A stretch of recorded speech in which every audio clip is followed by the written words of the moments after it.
வணக்கம். இது காலை நேர பிரதான செய்தி அறிக்கை.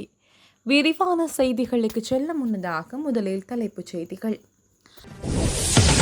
ஒரே நேரத்தில் உருவாகும் 2 தாளமுக்கங்கள். வடக்கு கிழக்கில் மழை தொடரும் வாய்ப்பு.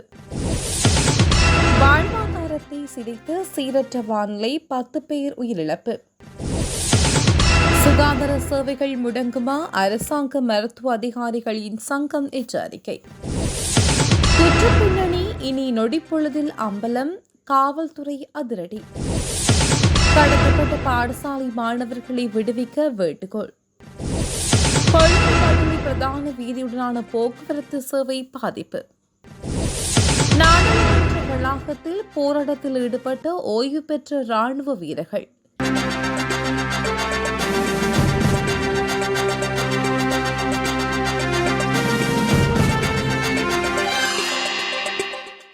வடக்கு மற்றும் கிழக்கு மாகாணங்களில் தற்போது பதிவாகும் மழை நாளை வரை தொடரும் வாய்ப்பு உள்ளதாக யாழ் பல்கலைக்கழக புவியியல் துறை பேராசிரியர் நாகமுத்து பிரதீபராஜா தெரிவித்துள்ளார்.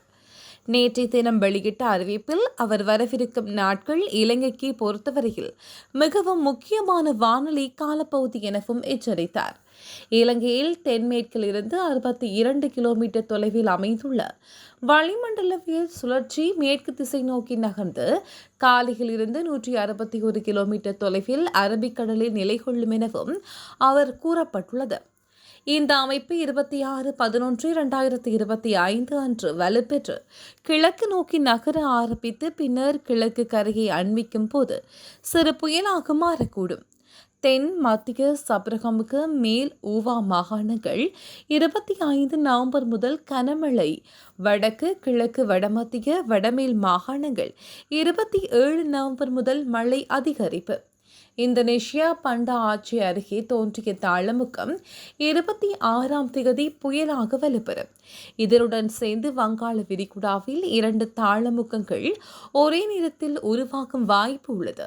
29 நவம்பர் அன்று இவை இரண்டும் ஒரே அளவிற்கு வலுப்பெறும் என மாதிரிகள் காட்டுவதால் இலங்கைக்கு கடுமையான பாதிப்பு ஏற்படும் சாத்தியம் அதிகம் என பேராசிரியர் எச்சரித்தார். தென் மேற்கு சப்ரகமுக மத்திய ஊவா மாகாணங்களில் ஏற்கனவே அபாயத்தில் உள்ளன. வெள்ளம், திடீர் நிலச்சரிவு ஏற்பட்டுள்ளதால் வரவிருக்கும் நாட்களில் மேலும் அபாயம் அதிகரிக்கலாம் என்று அவர் தெரிவித்தார். தெற்கு மேற்கு கிழக்கு மற்றும் வடக்கு கடற்பகுதிகளில் 23 முதல் 29 நவம்பர் வரை கடுமையான கொந்தளிப்பாக இருக்கும். மீனவர்கள் இந்த காலத்தில் கடலுக்கு செல்ல வேண்டாம் எனவும் அவர் வலியுறுத்தினார். நாட்டின் பல பகுதிகளில் மின்னல் தாக்கம் ஏற்படக்கூடிய சாத்தியம் நிலவுவதாக வளிமண்டலவியல் திணைக்களம் எதிர்வு கூறியுள்ளது. வளிமண்டலவியல் திணைக்களம் விடுத்துள்ள அறிக்கையில் இந்த விடயம் தெரிவிக்கப்பட்டுள்ளது. இதன்படி மேல் சப்ரகமுக ஊவா மற்றும் தென் மாகாணங்களிலும் புலனறுவை, மட்டக்களப்பு, அம்பாறை, கண்டி மற்றும் நுவரெலியா மாவட்டங்களிலும் இன்று கடுமையான மின்னல் தாக்கம் ஏற்பட வாய்ப்புள்ளதாக கூறப்பட்டுள்ளது. குறித்த எச்சரிக்கை நேற்றிரவு 11:30 மணி வரை அமுலில் இருக்கும் எனவும் தெரிவிக்கப்பட்டுள்ளது. அத்துடன் மின்னல் தாக்கத்தால் ஏற்படும் சேதங்களை குறைக்க போதுமான முன்னெச்சரிக்கை நடவடிக்கையை மேற்கொள்ளுமாறு பொதுமக்களை கேட்டுக் கொள்ளப்பட்டுள்ளது. நிலவும் சீரற்ற வானிலை காரணமாக 10 மாவட்டங்களில் 504 குடும்பங்களைச் சேர்ந்த 1790 பேர் பாதிக்கப்பட்டுள்ளதாக அனர்த்த முகாமைத்துவ நிலையம் தெரிவித்துள்ளது. இதன்படி 193 வீடுகள் பகுதிகளவு சேதமடைந்துள்ளதாகவும் 2 வீடுகள் முற்றிலுமாக சேதமடைந்ததாகவும் குறிப்பிடப்பட்டுள்ளது. அத்துடன் சீரற்ற வானிலையால் 10 பேர் வரை உயிரிழந்துள்ளனர். இதற்கிடையே முன்னெச்சரிக்கை நடவடிக்கையாக 5 குடும்பங்களைச் சேர்ந்த 16 பேர் பாதுகாப்பான பகுதிகளுக்கு மாற்றப்பட்டதாக தெரிவிக்கப்படுகின்றது. மேலும் ஏதேனும் பேரிடர் அல்லது வானிலை தொடர்பான அவசர நிலை ஏற்பட்டால் 117 என்ற துரித இலக்கத்துடன் தொடர்பு கொள்ளுமாறும் கேட்டுக் கொள்ளப்பட்டுள்ளது. கொழும்பு பதுளை பிரதான வீதியில் ஹல்துமுல்லை பகுதியில் மண் சரிவு ஏற்பட்டுள்ளது. இதன் காரணமாக கொழும்பு பதுளை பிரதான வீதியுடான போக்குவரத்து சேவை பாதிக்கப்பட்டதாக காவல்துறை தெரிவித்துள்ளது. சுகாதாரத்துறையில் நீண்ட காலமாக நிலவி வரும் பிரச்சினைகளுக்கான தீர்வுகள் குறித்து அரசாங்கம் தெளிவான காலக்கெடுவை அறிவிக்காவிட்டால் அடுத்த 48 மணி நேரத்தில் கடுமையான தொழிற்சங்க நடவடிக்கைகள் குறித்து முடிவு எடுக்கப்படும் என அரசாங்க மருத்துவ அதிகாரிகள் சங்கம் எச்சரித்துள்ளது. நேற்று இடம்பெற்ற அவசர செயற்குழு கூட்டத்தில் பிரச்சினைகளுக்கான தீர்வுகளை நடைமுறைப்படுத்த தெளிவான கால அட்டவணை அவசியம் எனவும் வலியுறுத்தப்பட்டுள்ளது. அதிகாரிகள் 48 மணி நேரத்தில் பதில் அளிக்க தவறினால் புதன்கிழமை இடம்பெறும் மத்திய செயற்குழு கூட்டத்தில் அடுத்த கட்ட நடவடிக்கைகள் எடுக்கப்படும். இந்த ஆண்டுக்கான பாதிடு மருத்துவர்கள் மற்றும் சுகாதார ஊழியர்கள் எதிர்கொள்ளும் முக்கிய பிரச்சினைகளை சரி செய்யவில்லை என்றால் இலவச சுகாதார சேவையின் எதிர்காலம் குறித்து நிச்சயமற்ற நிலை உருவாக்கியுள்ளது என்றும் சங்கம் தெரிவித்துள்ளது. இலங்கை காவல்துறை குற்றவியல் அல்லது போக்குவரத்து தொடர்பான குற்றங்களுக்காக முறைப்பாடு அளிக்கப்பட்ட நபர்களை கண்காணிக்கும் தகவல் முறை என்ற புதிய டிஜிட்டல் தளத்தை அறிமுகப்படுத்தியுள்ளது. இந்த அமைப்பின் மூலம் ஒரு நபர் இதற்கு முன் ஏதேனும் குற்றத்திற்காக முறைப்பாடு செய்யப்பட்டுள்ளாரா என்பதை அதிகாரிகள் உடனடியாக பரிசோதிக்க முடியும்.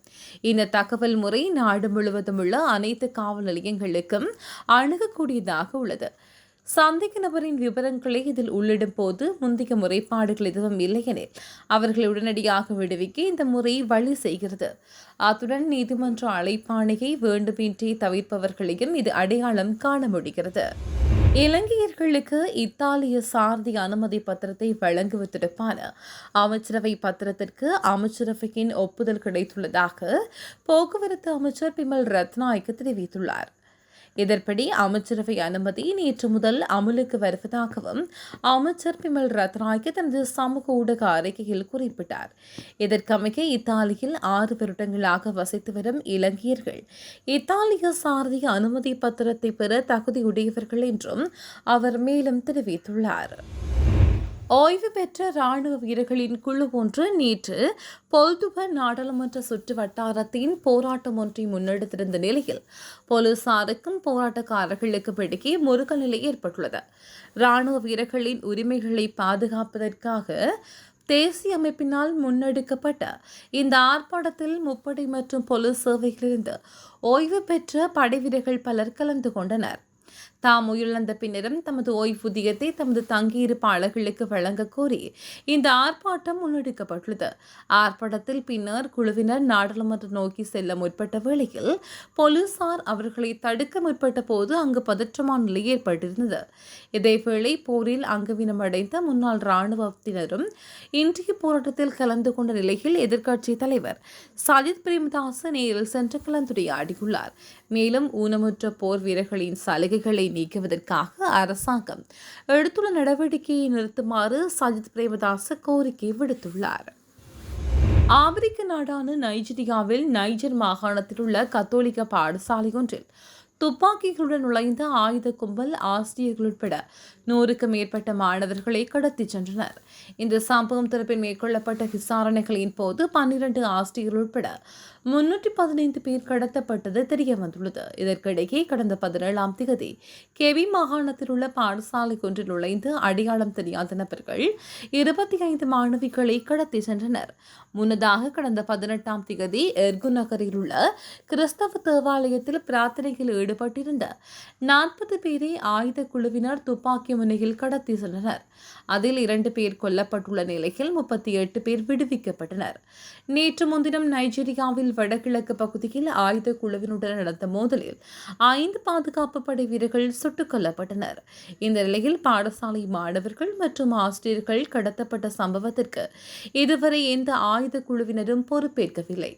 அதே சமயம் கடத்தப்பட்டவர்களை மீட்க தீவிர நடவடிக்கை எடுத்து வருவதாக பாதுகாப்பு படை தரப்பில் தெரிவிக்கப்பட்டுள்ளது. இதுபோன்ற செய்திகளை தெரிந்து கொள்ள யாழ் டிவி நியூஸ் சேனலை சப்ஸ்கிரைப் செய்து அருகே இருக்கிற பெல் பட்டனையும் கிளிக் செய்து கொள்ளுங்க. மேலும் இதுபோன்ற செய்திகளை உடனுக்குடன் தெரிந்து கொள்ள யாழ்டிவி.com எனும் இணையதளத்தின் வாயிலாக எங்களோடு இணைந்து கொள்ளுங்கள்.